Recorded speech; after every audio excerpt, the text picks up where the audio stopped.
Good morning ma'am. Good morning. Good morning ma'am. हाँ, good morning. चलिए आज हम अपन क्या करते हैं, आज रिवीजन करेंगे। क्या करेंगे? रिवीजन। ठीक है। हाँ, तो चलिए अपन क्वेश्चन देख लेते हैं, है ना। क्वेश्चन में व्हाट्सएप पे दे दूंगी बेटा, आप लोग कर लेना। ठीक है। हाँ, तो चलिए क्वेश्चन नंबर 1 हम देखते हैं। ठीक है। हाँ, मासिक वेतन को पूर्णमासी का चांद क्यों कहा जाता है? अगला क्वेश्चन है, लता मंगेशकर की लोकप्रियता का प्रमुख कारण क्या है? नेक्स्ट क्वेश्चन है, नमक का दो रंग कहानी हमें क्या संदेश देती है? नेक्स्ट क्वेश्चन है, पथिर पांचाली फिल्म की शूटिंग का काम 2.5 साल तक क्यों चला? और लास्ट क्वेश्चन है, मास्टर त्रिलोक सिंह को किससे और क्यों उम्मीदें थी? ठीक है। चलिए इसके आंसर कोई आप लोग कोई बता सकता है? चलिए मैं आप लोगों को बताती हूँ, है ना। चलिए, मासिक वेतन को पूर्णमासी का चांद क्यों कहा जाता है? देखिए, महीने भर परिश्रम करने के बाद प्राप्त एक नियत राशि को मासिक वेतन कहा जाता है। मासिक यानी महीने में मिलने वाला वेतन। ठीक है। जो प्रायः क्या होता है, एक महीने में प्राप्त होता है ना। महीने के अंत में वो हमें प्राप्त होता है। प्राप्त होते ही जो वेतन मिलता है उससे घर गृहस्थी के आवश्यक कार्य जो अपन प्रतिदिन खर्च करते हैं ना, वो क्या करते हैं, थोड़ा थोड़ा करके अपन लोग जितना जो खर्च होता है अपन धीरे धीरे करते हैं। ठीक है। और वो धीरे धीरे क्या होता है, कम होने लगता है। और वो क्या होता है, महीने के अंत में क्या होता है, समाप्त भी हो जाता है। उसी प्रकार से पूर्णमासी का चांद जो पूर्णिमा के दिन क्या होता है, पूरा गोल दिखाई देता है। पूर्णिमा के दिन आप चांद देखोगे ना तो पूरा गोल दिखाई देता है। ठीक है। और वो प्रतिदिन क्या होता है, धीरे धीरे धीरे धीरे कम होते होते होते हो क्या होता है, ये 15 दिन का होता है ना। 15 दिन में वो पूर्ण चांद गोल दिखाई देता है, जिसे हम पूर्णिमा का चांद बोलते हैं, है ना।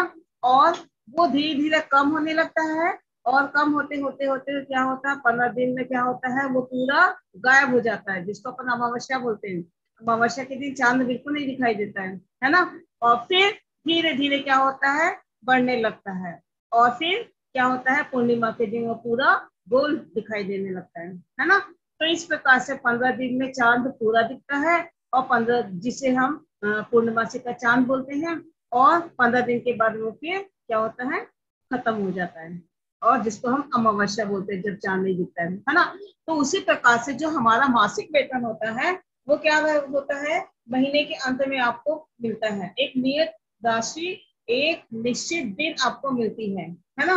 और उसके बाद में हम घर गृहस्थी की जो भी जरूरत की चीजें हैं वो अपना खर्च कर लेते हैं। और उस महीने के अंत में क्या होता है, वो खत्म हो जाता है। और उसकी तुलना पूर्णिमासी के चांद को की जाती है, क्योंकि पूर्णिमासी का चांद भी पूर्णिमा के दिन में पूरा तरह से क्या होता है, गोल दिखाई देता है। और धीरे धीरे क्या होता है, कम होने लगता है। जिस प्रकार से हमारा वेतन धीरे धीरे कम होने लगता है ना, वैसे भी चांद भी क्या होता है, धीरे धीरे कम होता है। और अमावस्या को पूरा खत्म हो जाता है। उसी प्रकार से हमारा मासिक वेतन भी है, वो क्या है, महीने के अंत में क्या होता है, महीने में जब आपको मिलता है तब वो पूरा रहता है। फिर धीरे धीरे क्या होता है, हम जैसे जैसे खर्च करते जाते हैं वैसे वैसे वो क्या होता है, कम होने लगता है और महीने के अंत में खत्म हो जाता है। तो उसी प्रकार से मासिक वेतन की तुलना पूर्णिमा की चांद से किया गया है। क्लियर हुआ बेटा आप लोगों को? क्लियर हुआ कि नहीं? हेलो, समझ में आया आप लोगों को? Yes answer ma'am. में हाँ तो बोला करो ना आप लोग एकदम। सुस्त हो जाते हैं बेटा, तुरंत आप जवाब देना चाहिए। आप बताओ। चलिए अगला क्वेश्चन है, नमक का दरोगा कहानी से क्या हमें क्या संदेश मिलता है? आप लोग ने नमक का दरोगा कहानी पढ़ी है ना? तो इस कहानी के माध्यम से हमें यह संदेश मिलता है कि असत्य और अन्याय चाहे कितना भी बोलबाला क्यों ना हो, झूठ कभी भी ताकतवर क्यों ना हो, वह सत्य और न्याय के सामने टिक नहीं सकता है। ठीक है, थोड़ी देर के लिए सत्य भले ही छिप जाए, लेकिन सत्य आखिर सामने आ ही जाता है। सत्य का स्थान बहुत ऊंचा है। इस कहानी में मानवीय मूल्यों के प्रति आस्था जगाई गई है। इसमें संदेश दिया गया है कि आज के युवकों को कर्तव्य परायण होना चाहिए। कष्ट चाहे कितना भी मिले, हमें क्या करना है? सत्य के मार्ग को कभी भी छोड़ना नहीं चाहिए। ठीक है, भले ही कितना भी कष्ट क्यों ना हो, लेकिन सत्य के मार्ग को कभी भी छोड़ना नहीं चाहिए, क्योंकि सत्य हमेशा क्या होता है? सबसे ऊंचा होता है, और वो उसके सामने कुछ भी, कितना भी अन्याय हो, कितना भी असत्य हो, वो सत्य कभी भी छिपता नहीं है। ठीक है, तो आज के युवक युवतियों को ये संदेश दिया जाता है कि उनको क्या है? सत्य के मार्ग पर हमेशा चले। अगला क्वेश्चन है,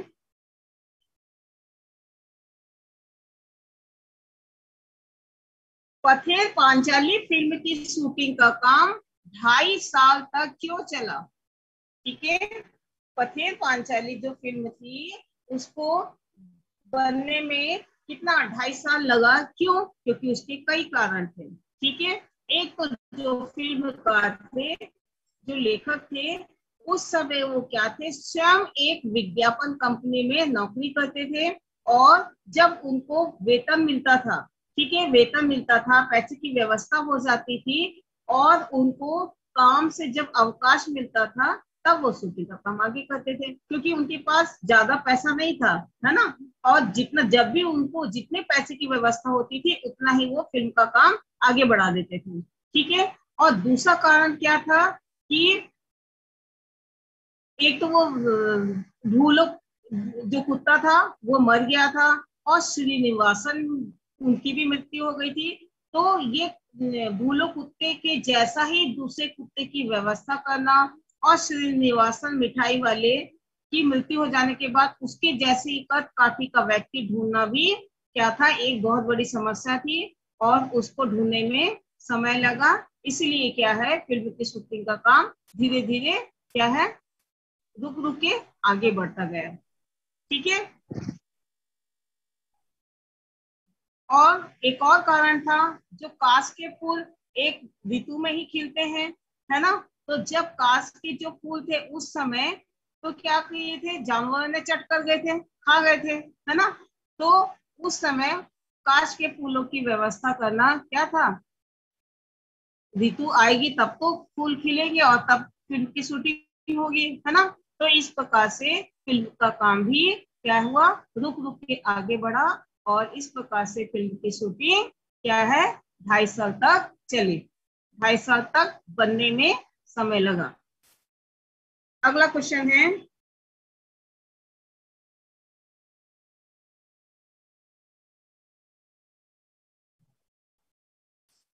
मास्टर त्रिलोकी सिंह को किससे और क्यों उम्मीदें थी?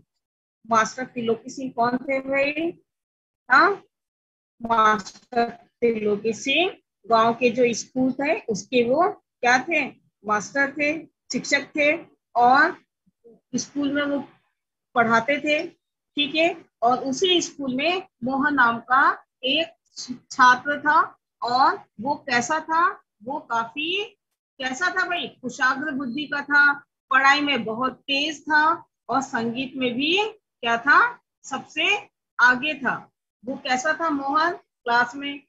क्लास में तो अगर मास्टर जी कोई भी प्रश्न पूछते थे, तो जब सारे लोग कोई जवाब नहीं दे पाते थे, तब मास्टर जी मोहन से पूछते थे, और मोहन क्या करता था? उसका आंसर वो सही सही बिल्कुल देता था। यानी वो कुशाग्र बुद्धि का था, पढ़ने में बहुत तेज था, हर काम में तेज था, यहाँ तक कि वो संगीत में भी तेज था। तो मास्टर जी चाहते थे कि वो मेरा और मेरे स्कूल का नाम क्या है, रोशन करे, मेरे स्कूल का नाम आगे बढ़े, है ना। तो इस प्रकार से मास्टर त्रिलोकी सिंह को मोहन से बहुत ज्यादा उम्मीदें थी। ठीक है, चलिए एक और क्वेश्चन है आपका। लता मंगेशकर की लोकप्रियता का प्रमुख कारण क्या है? ठीक है, जो लता मंगेशकर है उसकी, आप जानती हो लता मंगेशकर कैसी गायिका है वो। ठीक है, तो देखिए लता मंगेशकर की स्वर में साक्षात सरस्वती का वास था। हाँ, सरस्वती का वास है।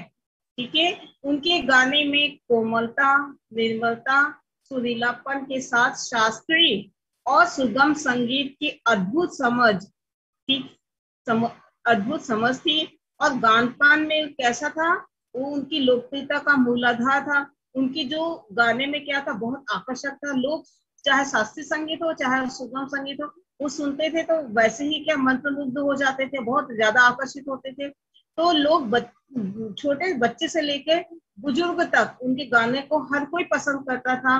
उनके गाने में क्या क्या था, कोमलता थी, आकर्षण था, सुरीलापन बहुत था। और हर कोई भी उनके गाने को सुनता था और बहुत जल्दी आकर्षित हो जाता। माधुर्य एवं मुग्धता से परिपूर्ण उनके गान पान से संगीत परिष्कृत ही नहीं हुआ, बल्कि अन्य गायक गायिकाओं के साथ सामान्य जन के हृदय में भी संगीत के प्रति रुचिवर्धन सह प्रेरणा का कार्य कर रही है। ठीक है, और 50 साल से, जब से उन्होंने गाना शुरू किया है तब से 50 साल से ज्यादा हो गया है, उस समय से भी वो इतने वही ताल वही सुर में वो क्या है वैसे ही गा रही है। ठीक है, और लोग क्या है उनके गानों का आनंद भी ले रहे हैं, है ना। और यही कारण है कि लता मंगेशकर काफी लोगों में प्रसिद्ध हुई है। ठीक है, चलिए ये आप लोगों के, ये मैंने क्वेश्चन दिया है आप लोगों को,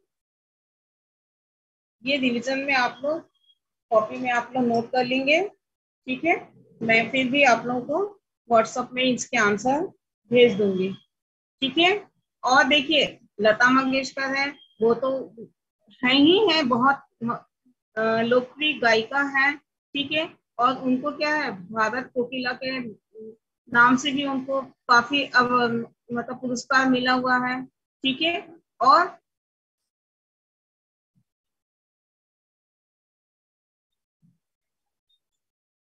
अच्छा और बताइए,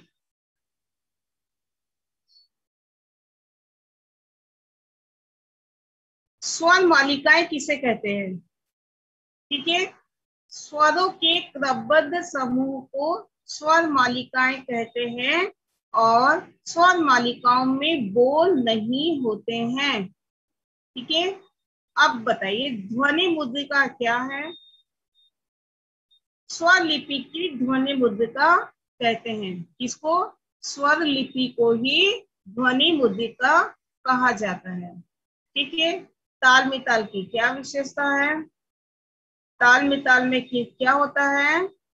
इसमें 16 मात्राएं होती है और इसमें चार चार मात्राओं का क्या होता है, विभाग होता है। ठीक है, चलिए आप लोग ये रिवीजन के क्वेश्चन आप लोग कॉपी में कर लीजिएगा और मैं व्हाट्सएप में इनके आंसर को भेज दूंगी। ठीक है, अब कुछ दिनों तक अपन लोग रिवीजन करेंगे।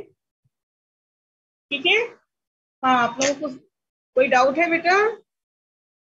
Hello, no ma'am. No ma'am. No no ma'am, किसी नो को मैम। कोई डाउट है? आप लोग पूछिए ना, कुछ तो पूछा करो बेटा। हम्म, कुछ भी डाउट होता है आप लोग पूछिएगा। ठीक है, आप लोग लता मंगेशकर के बारे में तो जानते ही हो, है ना। चलिए अपन आप क्लास यस ओवर मैम। करते हैं। Okay, class is over.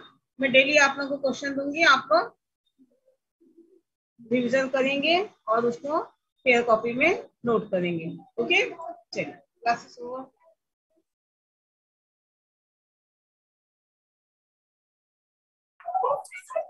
IPA